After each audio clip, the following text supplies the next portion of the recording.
Graças a Deus, estamos entrando no ar neste momento com Fique por Dentro, né?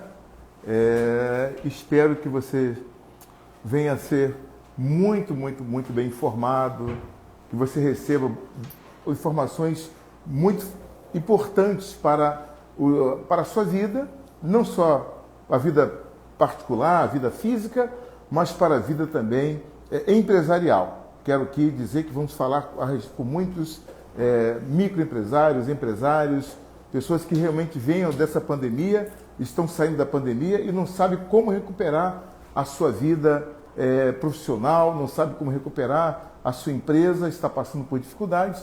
Já estamos aqui recebendo o Dr. Herbert, mas eu gostaria, primeiramente, de fazer uma oração, de orar por todos nós, para que nesta live a presença de Deus, a mão de Deus venha ser colocada sobre todos nós e assim sermos assim abençoados. Vamos então falar com Deus. Eu queria que você também deixasse o seu nome aqui nos nossos comentários, porque no finalzinho da live eu quero fazer uma oração por todos. E esta oração vai abranger aqueles que estão em dificuldades, vai abranger aqueles que se encontram enfermos, aqueles que estão em recuperação, aqueles que se encontram passando por lutas na vida sentimental, na vida espiritual mesmo, por todos que necessitam então de ajuda. Tenha certeza que Deus vai honrar e abençoar a todos vocês, a todos nós. Então, oremos agora. Vamos falar com Deus para abrir esse trabalho em nome do Senhor Jesus. Senhor nosso Deus e nosso Pai. Ó Deus, em nome de Jesus, nós entramos na Tua presença neste momento, meu Pai, para apresentar a Ti esse serviço que vamos prestar ao Senhor nesta tarde. Pedimos ao Senhor que venha nos dar direção, que venha nos ungir, que venha, Senhor, colocar nos nossos lábios, nos meus lábios, nos lábios do Dr. Herbert também, a palavra certa que venha, ó Deus, atender ao desejo e à necessidade de cada pessoa.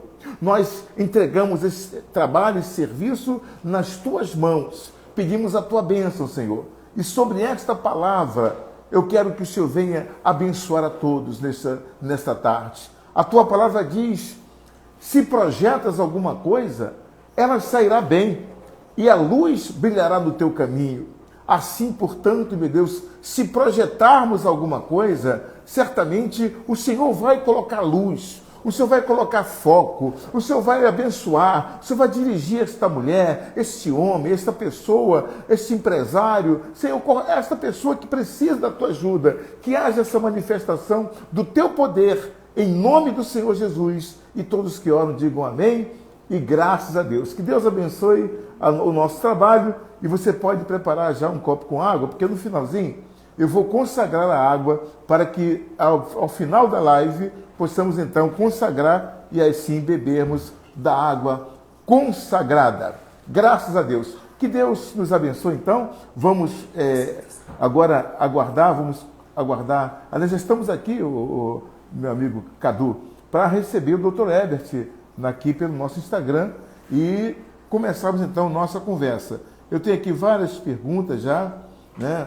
Eu tenho certeza que o doutor vai nos trazer essas informações, por exemplo, como salvar a sua empresa, como salvar os seus negócios. Nós também, em função dessa pandemia que assolou todo o universo, né? Muitas empresas faliram, outras quebraram, pessoas estão passando por dificuldades e eu quero, né, abordar esse assunto com vocês, com o Dr. Herbert. Eu mando um abraço para a dona Regina Borges. Boa tarde, dona Regina, que Deus abençoe a senhora. Também a Rita Azevedo, a nossa Princess Luana. Obrigado, Luana, pela sua participação. Dr. Herbert já está por aqui, né? Daqui a pouco vamos conversar com ele. O Vitor Cerqueira. Eu estou transmitindo essa live diretamente aqui da Rua México, número 33, no 7º andar, que exatamente aqui, nesse lugar abençoado.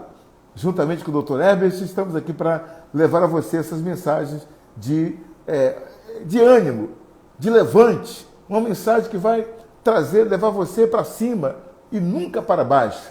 Vamos ver se a gente já consegue falar com o Dr. Herbert agora, né? Vamos recebê-lo aqui na nossa live e portanto, o nosso bate-papo, que a live anterior, essa é a live número 2, na anterior, olha, as pessoas disseram, eu quero ouvir mais, eu quero saber mais acerca desse assunto que me tocou muito, e por isso nós então repetimos hoje esse mesmo tema, juntamente com o Dr. Herbert. Dr. Herbert, boa tarde, muito obrigado por ter novamente aceitado o nosso convite, participar desta live e tratar desse assunto que é muito caro para todos nós em tempo de pandemia. Deixa eu acertar aqui meu ok, em tempo de pandemia.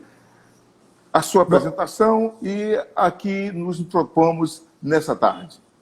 Boa tarde, Bispo. Boa tarde a todos que estão nos acompanhando. Com imensa satisfação, prazer e agradecimento estar participando dessa segunda live. Acredito que nós vamos tratar hoje de um assunto totalmente delicado, né? E nós vamos dar aí algumas dicas, alguns esclarecimentos para aqueles que pretendem salvar o seu pequeno negócio, o seu comércio, a sua atividade laborativa. Nesse momento de pandemia, passamos por muitas dificuldades, existem muitas dúvidas ainda, e a nossa ideia aqui, o nosso propósito é, de fato, esclarecer e, de alguma forma, estar contribuindo para todos nesse momento delicado da nossa sociedade. Doutor Herbert, vamos à primeira, então, pergunta de hoje. Nós temos aqui aqueles que estão passando por dificuldades. Nós andamos nos shoppings e nas lojas de rua, temos observado muitas lojas fechadas. Nos shoppings também são comércios, negócios que fecharam durante a pandemia e que não têm agora, não conseguem, não estão conseguindo reabrir os seus negócios. Existe uma forma, como o senhor orientaria o empresário, o microempresário, ou então o médio, enfim, aquele que está passando por certas dificuldades em função da pandemia, como se orienta para que aquela pessoa possa, então, tomar de volta, salvar o seu negócio? Primeira orientação que o senhor pode nos dar para ajudar os nossos seguidores. Bom, num primeiro momento, nós temos que identificar, de fato, qual é o estrago que essa pandemia ela trouxe, né, a esse empreendedor. Existem negócios que, infelizmente, é triste, né, não vão conseguir se recuperar, mas existem outros negócios que, mediante uma consultoria, uma análise, a gente consegue mecanismos, até mesmo, Bispo, sem vamos dizer assim, um investimento grande para poder sanar essa pendência e conseguir ajudar as empresas. Por exemplo, nós podemos ter empresas hoje que estão com seu capital aí totalmente debilitado e comprometidos em razão dessa crise, e podemos utilizar alguns tipos de mecanismos jurídicos, né? Nós temos aí, por exemplo, precatórios, nós temos direitos creditórios dentro dos próprios processos, vamos dizer, aquelas indenizações que as empresas, né, possuem o direito de receber. Esses valores, esses direitos, eles podem ser dados como garantia para que aquele microempresário ele consiga utilizar o seu fluxo de caixa, né, para, de fato, reestruturar o seu negócio, né? Então, ele consegue utilizar um mecanismo que, às vezes, está parado, que ele não sabe como utilizar, ou ele nunca recebeu uma orientação nesse sentido, né? Eu costumo brincar sempre que empresas, né, que as pessoas possuem fortunas escondidas, elas não sabem como utilizar, né? E com a utilização de uma maneira correta, de uma maneira estruturada, de uma maneira com orientação, a gente consegue utilizar esses instrumentos e, por outro lado, a gente consegue utilizar aquele dinheiro, né, aquele caixa que está engessado, para aplicar efetivamente dentro de um plano de gestão de recuperação daquela empresa. Então, o ideal é que a gente faça, né, que o empresário, junto com o seu advogado, e entendo que um advogado especializado, né, busque ali mecanismos e uma forma estruturada de retomar as suas atividades e recuperar a sua empresa. Uma análise interna, analisando ali de fato todas as oportunidades que essa empresa pode ter, traz grandes resultados e nem sempre, Bispo, é necessário um investimento tão volumoso para se recuperar essa empresa. Entendeu? Então, podemos utilizar instrumentos que a empresa desconhece, tá? Para dar como garantia aos credores ou até mesmo aos próprios bancos, fundos de investimento, para que a pessoa, inclusive, faça a captação de recursos no mercado e consiga levar para dentro da sua empresa esse investimento e, com isso, retomar as atividades. Ok.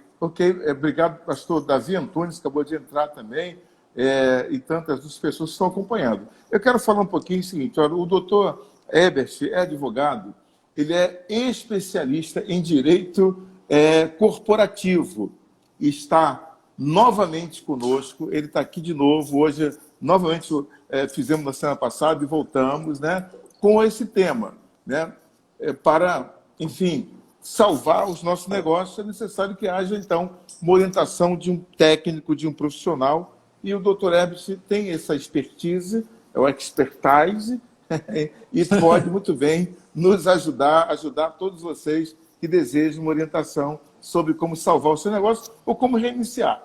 Eu tenho aqui, por exemplo, o impacto do vírus é grande e o suficiente para mudar a relação nos negócios, quer dizer, o vírus tem esse impacto de mudar as relações, de fazer essas mudanças nas relações de negócio, de comércio, doutor Herbert? Então, infelizmente, né, o vírus ele chegou, é uma realidade nossa, e com isso as empresas, de fato, não só as empresas, mas todo tipo de empreendedor, teve que, de alguma maneira, se reinventar. Né? Hoje nós temos nós temos aí os pequenos comércios, inclusive, que tiveram que se adaptar a uma entrega, a um delivery, né? A uma nova forma de trabalhar para poder sobreviver nesse mercado.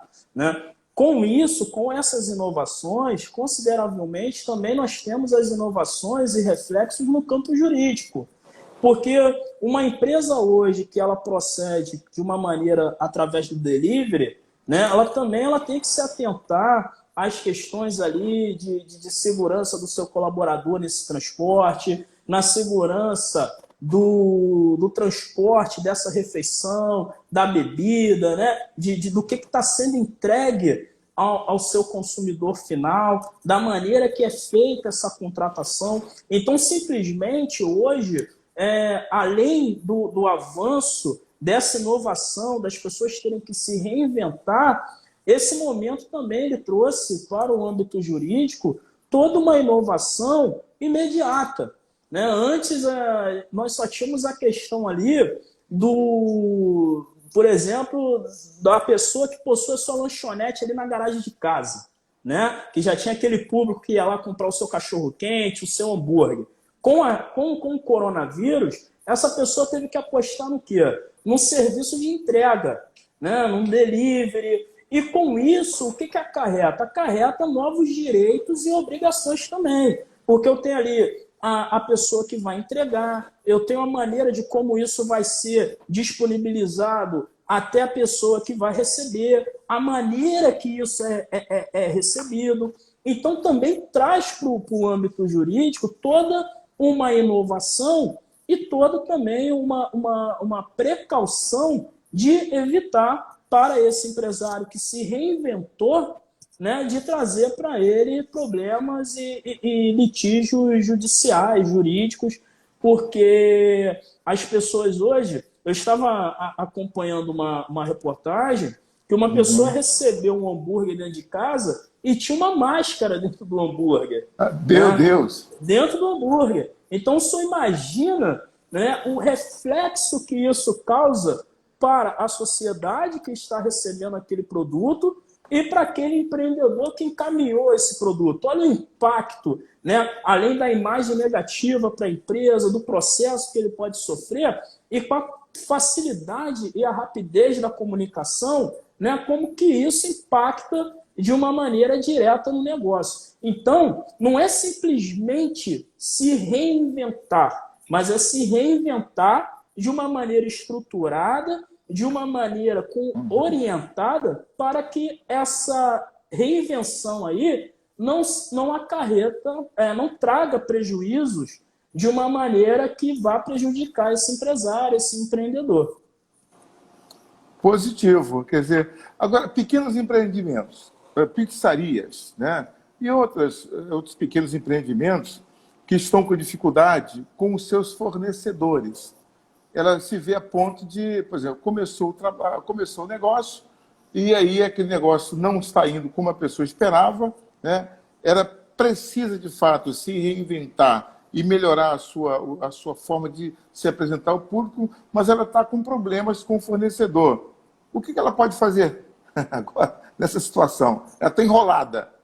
Exato. Sem o fornecedor, ele não tem um negócio, né? E o fornecedor, por outro lado, ele precisa de alguém que compre, né? Então, nessa situação, o que eu aconselho sempre a todas as pessoas que procuram conselho? Olha, vamos trabalhar esse fornecedor na base da negociação, né? Você tem que demonstrar para ele, e você já possui uma relação com ele de confiança, porque você já possui uma relação comercial, e demonstrar para ele a sua importância para ele, mesmo nesse momento de dificuldade. Então, eu aconselho sempre trazer esse fornecedor, né, para uma mesa, para uma conversa sadia, demonstrar para ele, né, um plano efetivo que você tem para cumprir com aquela obrigação e trazer com ele ali uma possibilidade de se negociar, de se parcelar esse débito e, consequentemente, ele continuar te fornecendo para que você não pare com as suas atividades e, consequentemente, você não deixe de ser um cliente dele. Então, é extremamente importante que ocorra essa conversa, né? Que as partes não se caminhem para uma obrigação litigiosa, né? Para uma relação litigiosa, mas sim para uma relação totalmente amistosa, porque você precisa do produto e o seu fornecedor precisa vender, ele precisa de você. É uma relação B2B, é uma relação entre ambos. Perfeito. Então precisamos ter essa relação de confiança, essa relação amistosa, essa relação de se conversar e se mostrar projetos, um plano real de cumprimento daquela obrigação sem que o seu fornecimento seja suspenso e a sua atividade prejudicada. Você não pode matar a galinha dos ovos, né, de ouro. Não pode matar o incentivo, quer dizer, tanto vale para o fornecedor, como vale também para o empreendedor. Quer dizer, a relação essa relação B2B, de conversar, dialogar e expor a verdade, eu acho que, acima de tudo, doutor Herbert, eu acho que tem que prevalecer a verdade. É o olho no olho, é dizer para o fornecedor que está passando por isso, por aquilo outro e tudo mais, e que a pessoa pretende, de fato, se recuperar, lutar para vencer, e que ela depende do apoio, depende da compreensão e até mesmo de um pouco de sacrifício da parte do fornecedor também. É o que eu penso. Eu quero saudar aqui, já no meio da nossa live, saudar o pastor Luiz Guimarães, que está conosco, nos ouvindo, né? A Karina, o Marquinhos Dias, o Júnior, o Rogério da UNP, também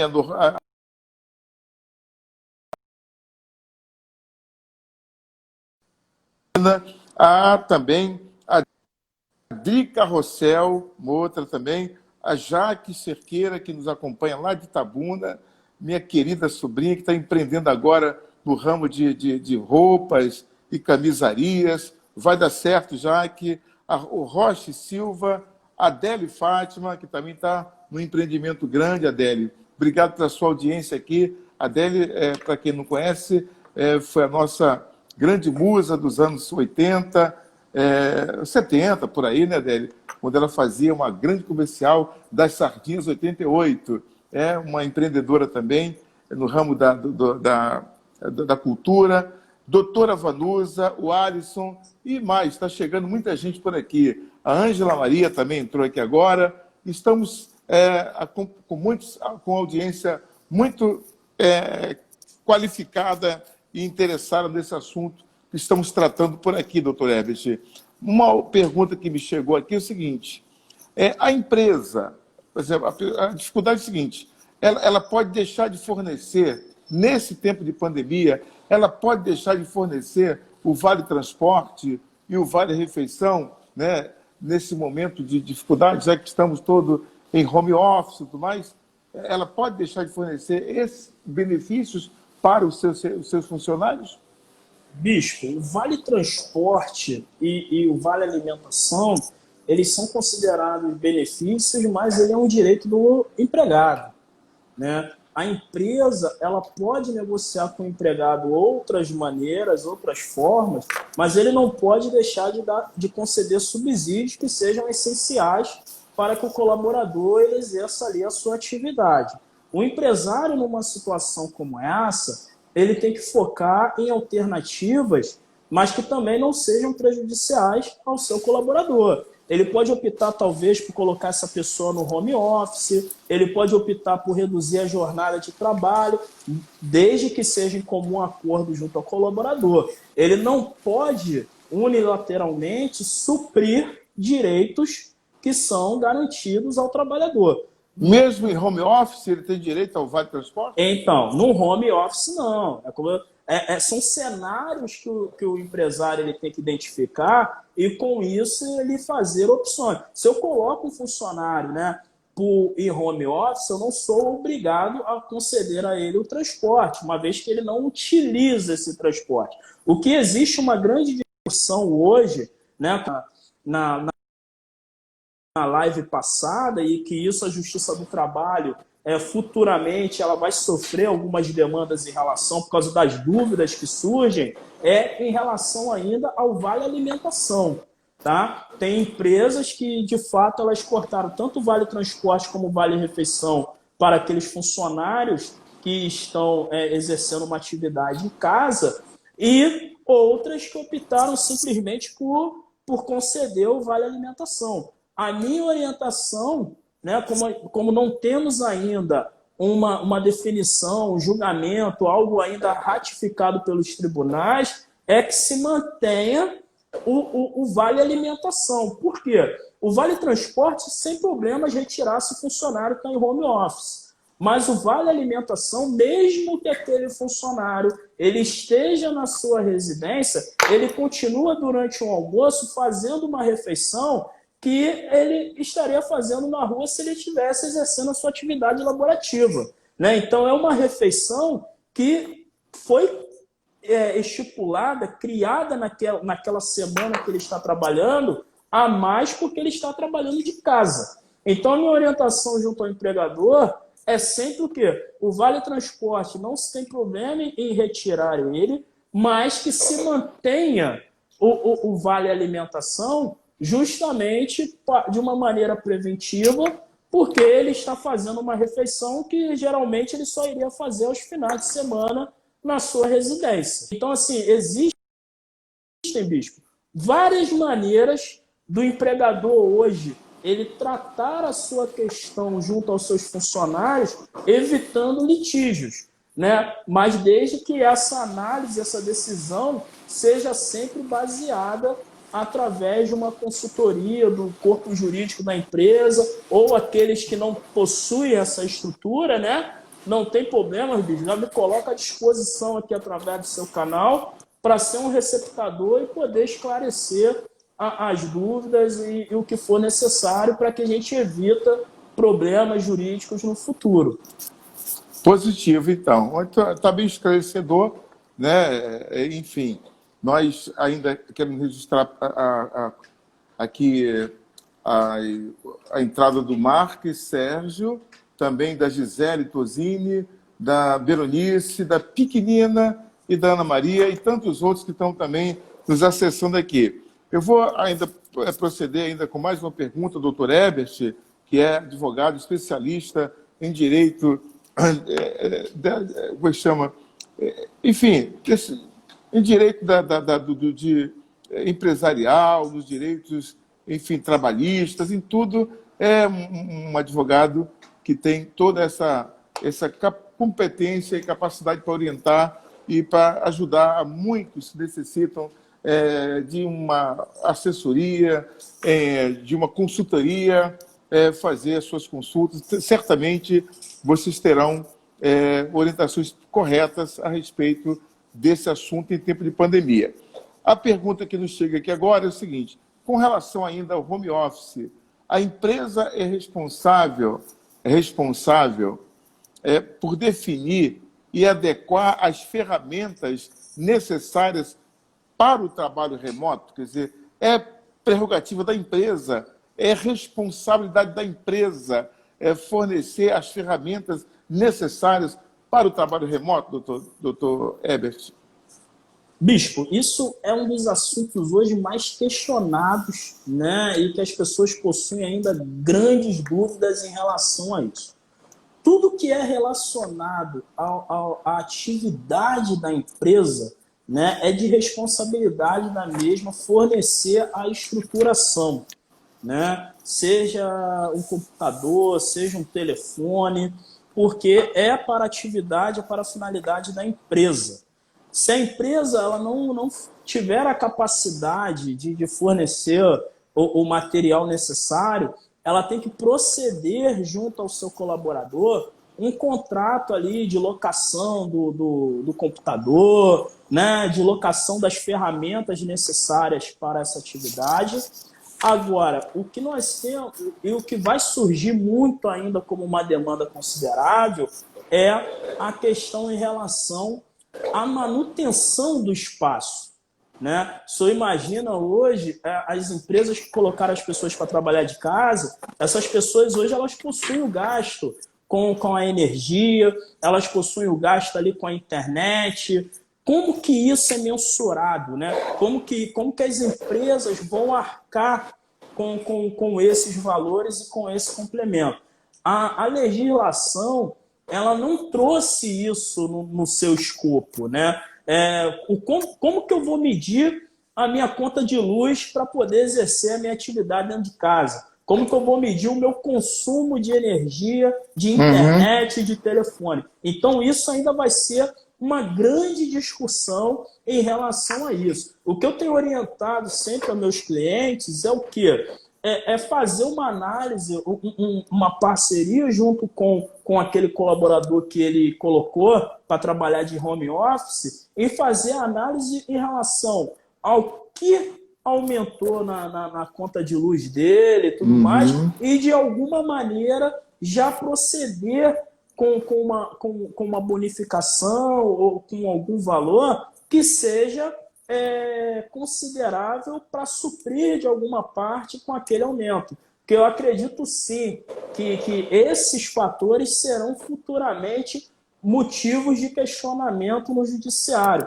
Como eu mencionei na live passada, né, eu acredito que no futuro, com toda essa inovação, as pessoas já vão colocar lá nos seus currículos que elas já possuem um espaço específico para trabalhar de home office em casa, e inclusive vão mensurar o quanto que é o custo dessa operação.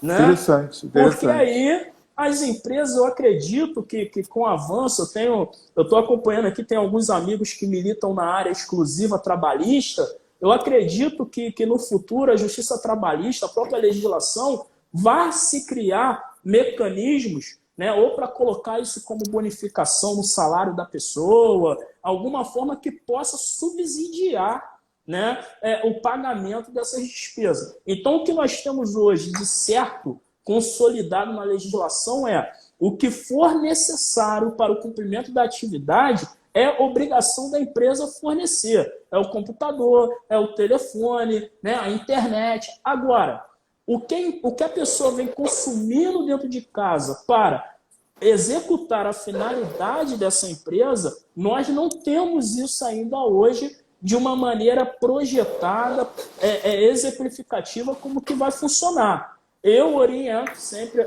aos meus clientes que procedam com uma bonificação, com uma maneira já de suprir esse excesso que vem ocorrendo no trabalho home office. Mas acredito sim que a Justiça Trabalhista vai implantar, de alguma maneira, um mecanismo já para deixar alinhado. Ó, você vai trabalhar home office, seu salário vai ser Y, né? Em cima do seu salário, como você vai trabalhar dentro de casa, você vai receber X como uma gratificação ou como um bônus, assim como ocorre quando a pessoa é transferida, né, de localidade, ela vai para uma localidade diferente, ela passa a receber um percentual a mais, porque ela tem que se estruturar, tem que alugar residência e etc. Muda de vida, né? Então, acredito que a legislação, se o home office, de fato, se manter ativo, vamos avançar para esse cenário de adequação e de estruturação das empresas para esse cenário.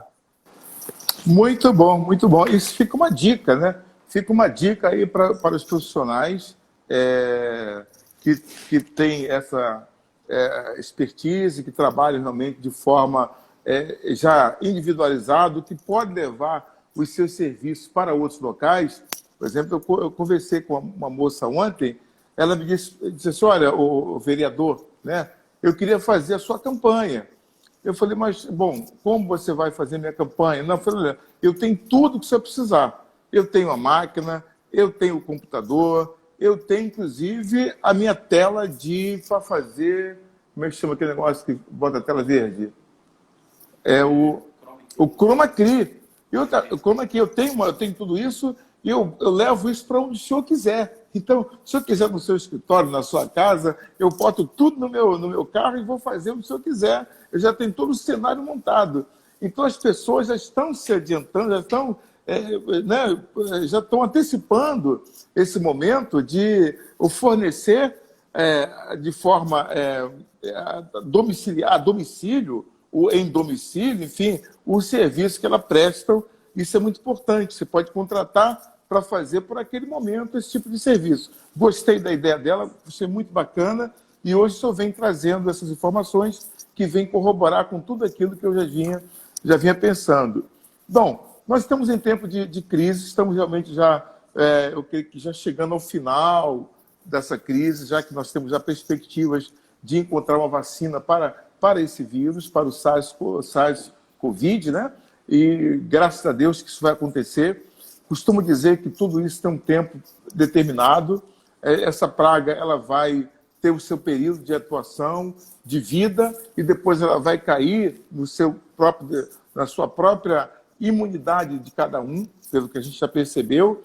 Mas, por enquanto, a gente tem que tomar os cuidados, as prevenções necessárias, seguindo as regras da Organização Mundial da Saúde, né, do Ministério da Saúde aqui no Brasil, e mantendo sempre o distanciamento social, o afastamento entre as pessoas, usando a máscara. Eu estou aqui agora em condição de não usar, porque estou alone, sozinho aqui nesse ambiente, no ambiente, não estarei usando.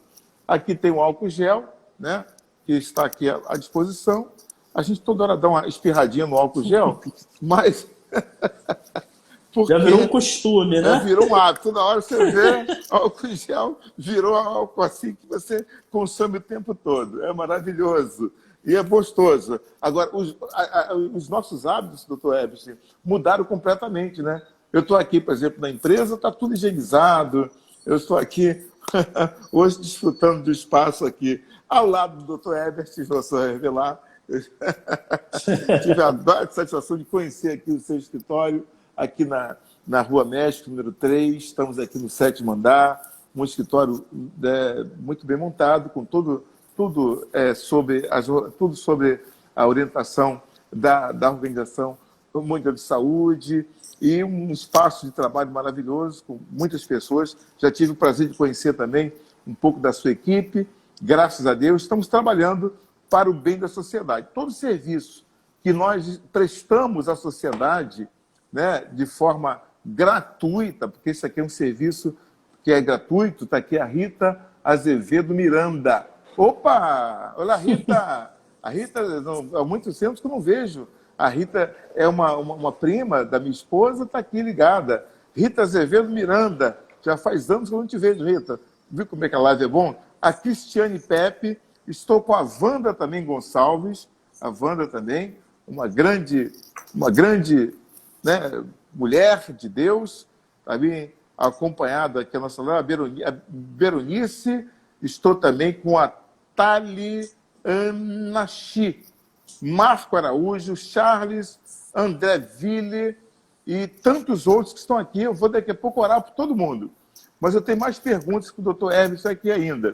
Doutor Herbert, seguindo ainda, como é que é agora? A gente ouve falar muito em contrato virtual. Quer dizer, a gente pode assinar um contrato, um documento de maneira digital, virtualmente, sem estar presente na instituição? E como é que funciona? É legal assinar contratos de forma digital e virtual? Bispo, quando nós falamos em contrato, né, hoje sempre existiu diversas formalidades de contrato. Né? Um aperto de mão é considerado um contrato, né? Um gesto é considerado contrato. Com as inovações tecnológicas, uma mensagem no WhatsApp, um e-mail, uma mensagem aqui no próprio Instagram pode ser considerado e-mail, um contrato, uma formalização de contrato. A lei, ela determina como que os contratos possuem validade e, exceto aqueles contratos que exigem uma formalidade específica, né, qualquer outro tipo de contratação pode ser formalizada de diversas formas. Hoje, como eu falei, nós temos pela jurisprudência, pelas decisões judiciais, diversas formas de contrato sendo reconhecidas de uma maneira simplesmente através aqui de uma conversa no WhatsApp, de uma live, né, desde que ela seja gravada e desde que ela que esteja comprovada uma intenção, uma real contratação. Né? Hoje, com as inovações tecnológicas e principalmente agora, mediante esse momento de pandemia, diversos negócios mundiais estão sendo realizados de forma digital. Né? Nós temos aqui diversos clientes que a gente não consegue, né, por causa da questão da pandemia, estar próximos a eles, mas isso não deixa de ocorrer as contratações. Né? Os próprios bancos hoje, eles adaptaram as suas plataformas, inclusive para contratações através de SMS, né? Através de contratos com aceite lá na plataforma deles. Né? Então, o contrato em si, não necessariamente de todas as formas, ele precisa ser assinado. Né? Só que nós temos também hoje a assinatura eletrônica, que é aquela assinatura através de um token lá formalizado pela Receita Federal. E aí nós temos determinados documentos que exigem essa formalidade da assinatura digital. Muitos bancos hoje, inclusive, eles utilizam tablets para formalização de contratos. Eles utilizam SMS. Tudo depende, né, da estrutura que ele vai arquivar esses documentos e como que ele pode comprovar que esse documento, que essa contratação efetivamente ocorreu.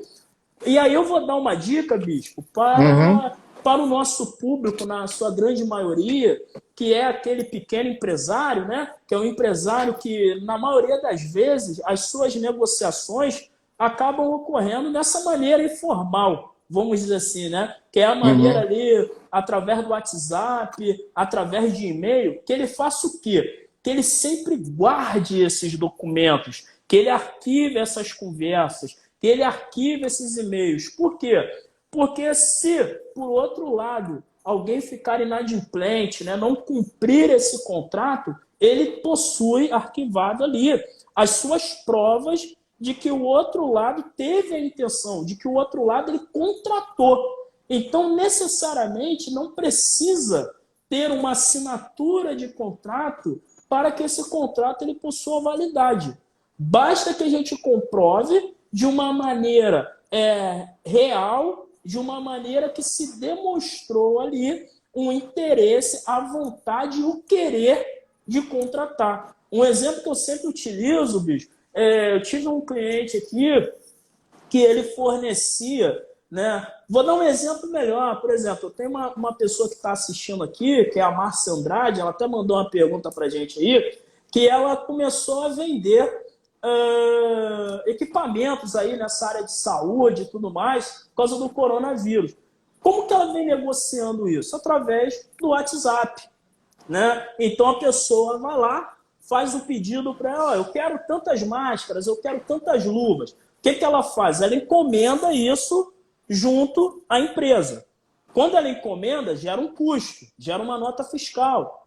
E ela vai lá e para proceder com a entrega junto a quem requisitou. Se essa pessoa que requisitou, no momento que ela proceder com a entrega, não querer pagar, né, ela consequentemente ela vai ter um prejuízo. Como que ela vai cobrar esse prejuízo? Através dos históricos de conversa, onde, por um outro lado, ela tem uma pessoa que falou, não, está contratado, eu quero lá 100 equipamentos, o valor é esse, eu quero, pode entregar. Então, se essa pessoa desistir ou receber e não pagar, inclusive combinar ali o prazo de pagamento, deixar de pagar, essas conversas servem exatamente como prova para uma eventual ação de cobrança, execução, porque está devidamente configurada a relação comercial entre fornecedor e contratante. Muito bem, está aqui, acabou de entrar Márcia Andrade. Márcia, agradecendo ao doutor Herbert pelas informações, pelo esclarecimento. Eu creio que, assim como ela, muita gente também está muito feliz em ouvir os esclarecimentos com muita clareza, doutor Herbert, com muita clareza, com muita assim, facilidade de comunicação que o senhor tem, de passar as informações para todos nós. Estou muito grato, muito feliz em ter tido essa live, estar nessa live com o senhor. Eu quero registrar a presença aqui também da Fátima Mendes, que é minha irmã, lá de Itabuna, está Cris Couto, Jesse Fernandes, a Vera 9602 Lúcia, Vera Lúcia 9602, a Márcia Andrade, também a Davila Brude, se eu falei certo, né? O Sérgio Príncipe Júnior, também da eu escrevi e não estou usando. Jesus do céu. Marlia, eu esqueci. Eu escrevi e me errei. Me perdoe, viu? Regina Célia Borges. Olá, dona Regina, de novo, estamos juntos. Agora chegou o momento de nós orarmos. Eu vou fazer, doutor Herbert, eu vou fazer a oração agora, eu vou entrar em oração. E em seguida o senhor volta para fazer as considerações. A Tânia está entrando agora, a Tânia Brits entrou também. Para o senhor fazer as considerações e a gente volta para encerrar, então, o nosso live. Faltam quantos minutos? 15 minutos? Eu entrei depois. Então, nós atrasamos um pouquinho.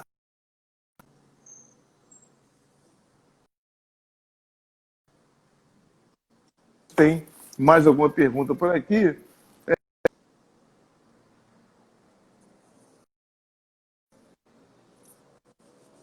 É possível... Opa, pergunta boa, doutor Herbert. É possível postergar tributos, ou seja, jogar para frente os tributos?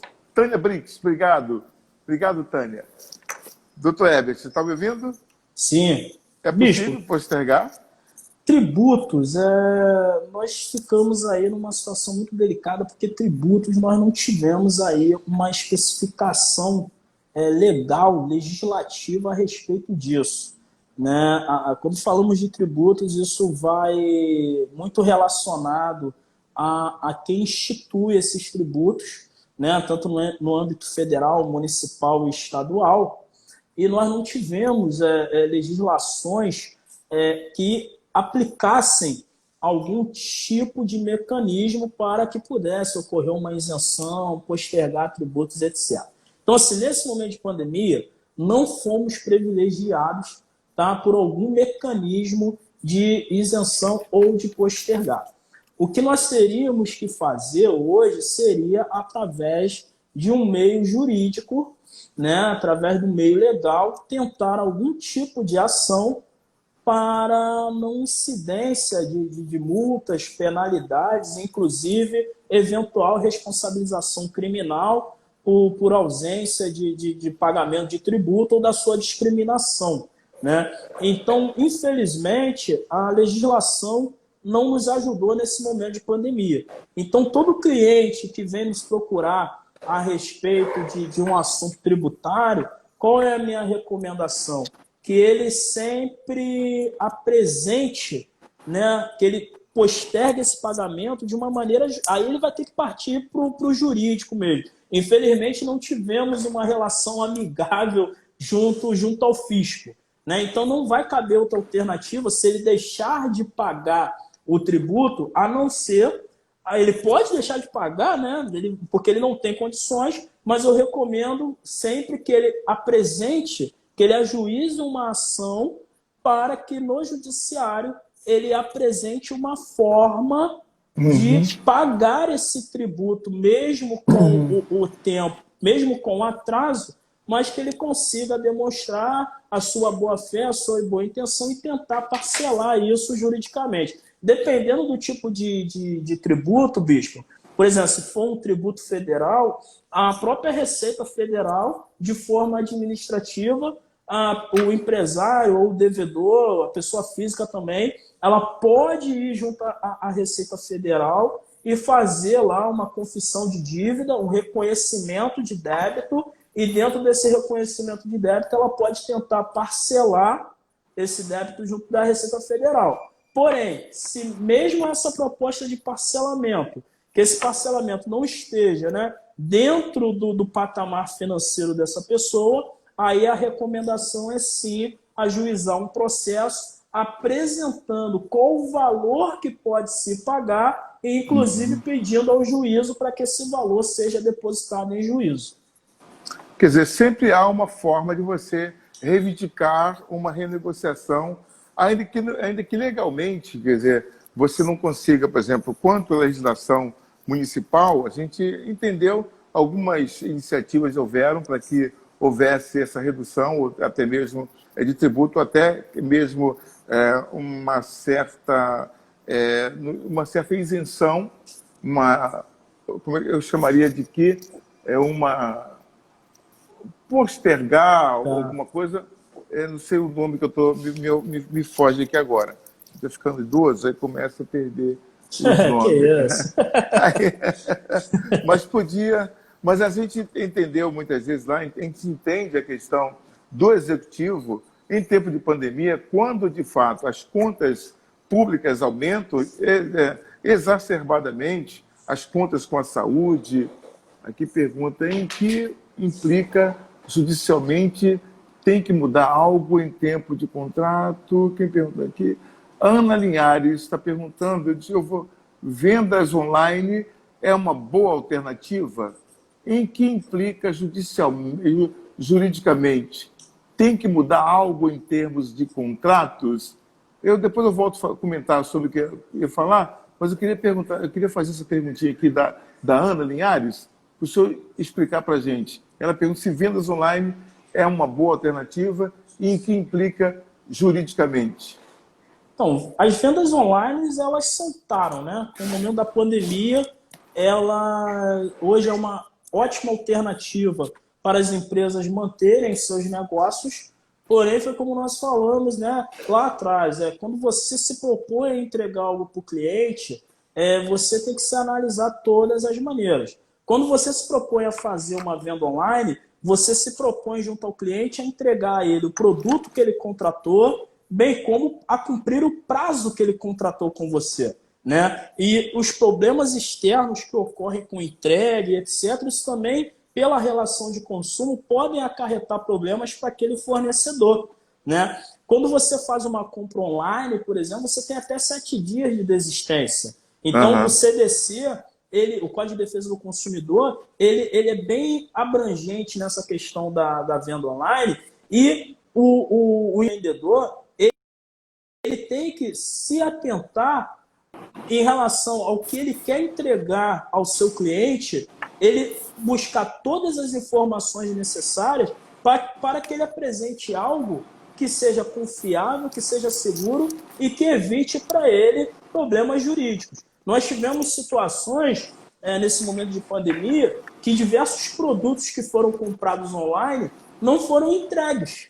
Né? Por que não foram entregues? Porque os Correios não conseguiram entregar, né? Estava proibida a circulação e tudo mais.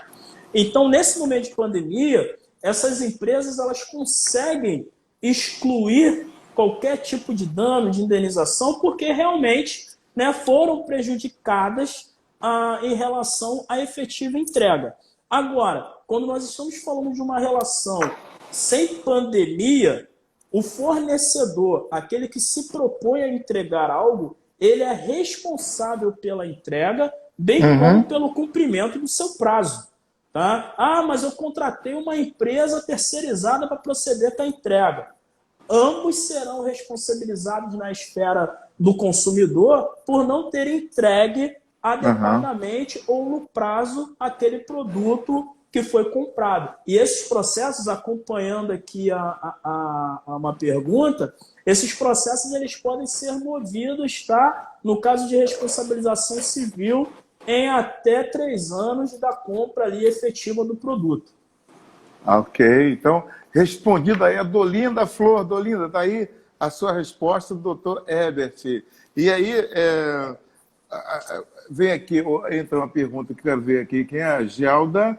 Gostaria de saber se é possível negociar encargos trabalhistas por demissão de funcionários se a empresa estiver sem recurso no caixa. Como proceder, doutor Herbert? Excelente pergunta essa, e acredito que é o maior problema hoje do empreendedor, né? É aquilo, eu tenho um funcionário, eu preciso mandar ele embora, mas não tem dinheiro, como que eu faço? Bom, é possível se negociar esse pagamento. Porém, o que eu aconselho sempre é que você procure um advogado, tá? Que se estipule junto com a pessoa que foi demitida. A própria legislação trabalhista hoje ela já traz essa inovação e que esse acordo ele seja apresentado ao judiciário, tá? E que ele seja, inclusive, homologado pelo juiz do trabalho. Porque esse acordo homologado, ele abrange ali e dá uma segurança jurídica para ambas as partes, inclusive evitando prejuízos maiores. A gente sempre fala, quem paga mal, paga 2 vezes. Então, qual que é o procedimento? Pode-se negociar esses encargos do funcionário demitido? Pode. A legislação não proíbe. Porém, qual é o conselho? Pega o advogado da empresa, o advogado do funcionário que foi demitido, tem que ter esse acompanhamento jurídico, a lei exige isso, tá? Se formula a petição de acordo e leve esse acordo ao judiciário para que ele seja devidamente homologado para ter validade legal e inibir a empresa de pagar 2 vezes e também o funcionário ele ter uma garantia, ter uma segurança a mais, ter um conforto em fazer esse acordo. Agora, nós temos o cenário se a empresa realmente não possui condições financeiras.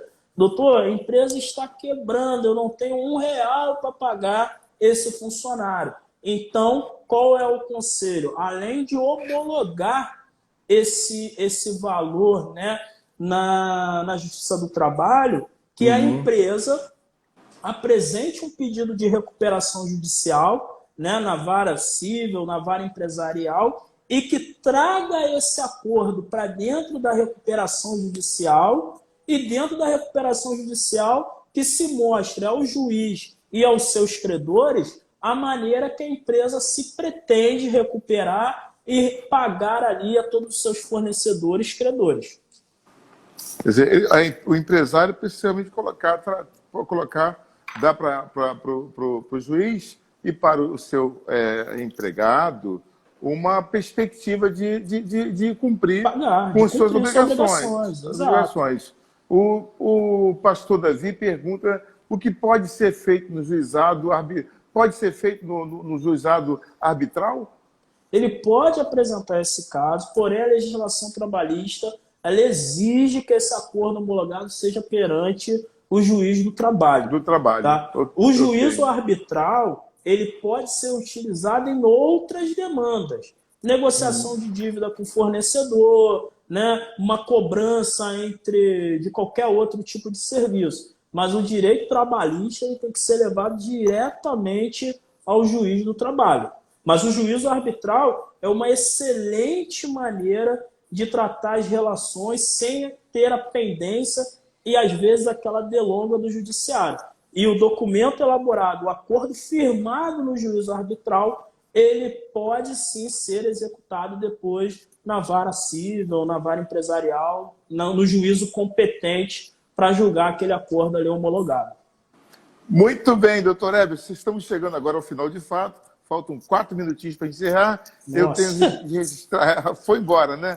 Eu tenho que falar aqui, registrar a presença da Michele Pim. Obrigado, Michele, pela tua participação, sua audiência, pelo Bispo Trincher, a Cristiane Pepe, Josimar, meu companheiro, amigo, advogado, acompanhando também a sua live, André Ferreira e o nosso querido Regina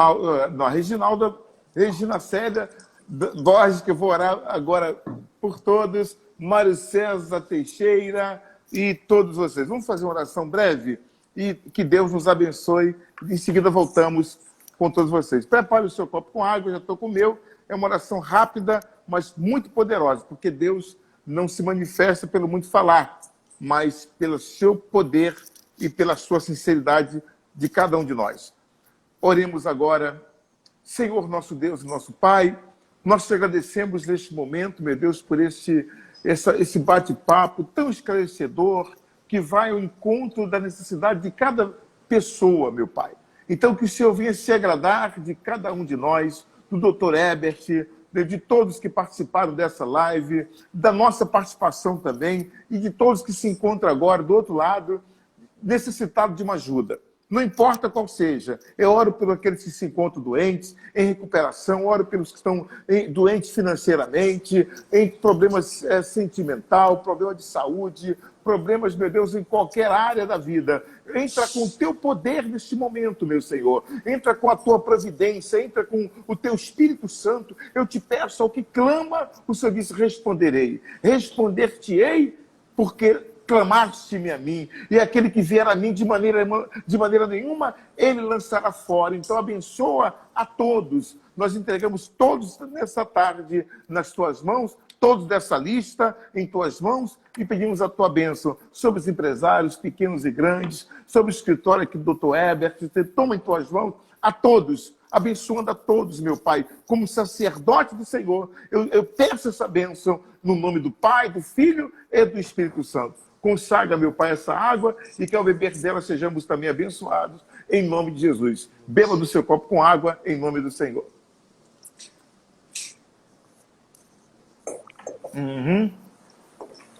Graças a Deus. Dr. Herbert, para as suas considerações finais, muito obrigado mais uma vez. Obrigado, Bispo. Obrigado a todos que acompanharam. Agradeço ter essa oportunidade de tratar esse assunto delicado nesse momento e que também, de alguma maneira, contribuir para a sociedade, contribuir para aqueles que estão no momento de dificuldade em razão dessa pandemia. E, novamente, me coloco à disposição para esclarecer dúvidas, para uma consultoria. Estamos à disposição aqui na Rua México, número 3, sétimo andar, através do meu Instagram, da minha mídia e das minhas redes sociais. Muito obrigado, doutor Herbert. Que Deus abençoe o senhor, a sua equipe, tá? Toda a família também, dona Regina. Deus abençoe a senhora, muitos anos de vida e saúde, tá bom? E até a próxima, se Deus quiser. Semana que vem, gente, fique por dentro, toda sexta-feira, às 15 horas, trazendo sempre boas informações para todos vocês. Um abraço a todos e que Deus nos abençoe. Tchau. Obrigado, doutor Herbert.